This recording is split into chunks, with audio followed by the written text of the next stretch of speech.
Now in this particular situation, even though the obstruction is in the lateral water hazard, the ball is outside the lateral water hazard. So Karen, your stance is being impeded by the obstruction which is in the lateral water hazard, your ball's outside the hazard, so you're entitled to relief. You don't need to take relief, it's just an option worth considering.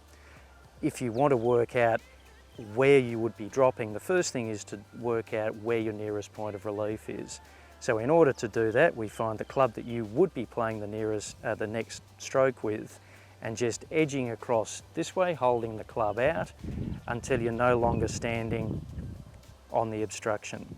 So we now put the club down at this point, and the nearest point of relief will be just here. So Karen's no longer standing on the obstruction at this point. So if we put a T down at this point, the next question is, now that we've established where the nearest point of relief is, Karen's able to drop a ball anywhere within a club length of this point, no nearer the hole, and at a point where complete relief from the obstruction is obtained.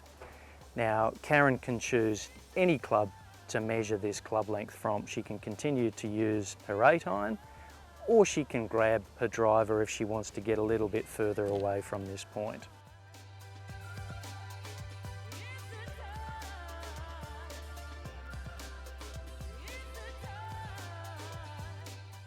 So Karen's measured her club length out here using her driver. Using the driver gets her a little bit further away from the obstruction. It also gives her a slightly better line to the hole.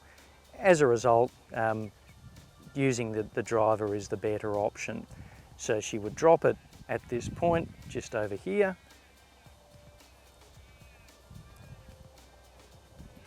And a ball's back in play. This is a free relief option, no penalty. The other point to note here is that Karen didn't actually mark where it was that her ball started from when she picked it up. That's fine, she doesn't need to mark it.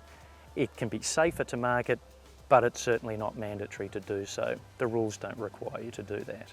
When Karen is determining her nearest point of relief, the way she needs to do it is to use the club that she would have been playing her next stroke from.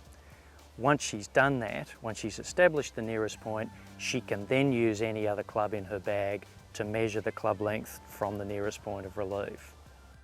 There's one final point to work through here, and that is, what if Karen had just picked a ball up, walked across and dropped it over here without working out where a nearest point of relief is or measuring out a club length? Is there an automatic penalty in that situation? The answer is no, there's not. So long as Karen drops it in a position that she would have got to if she'd gone through the right process, she'll be fine. It's always far safer to go through the process, but it's not mandatory. The key is to drop the ball in the right position.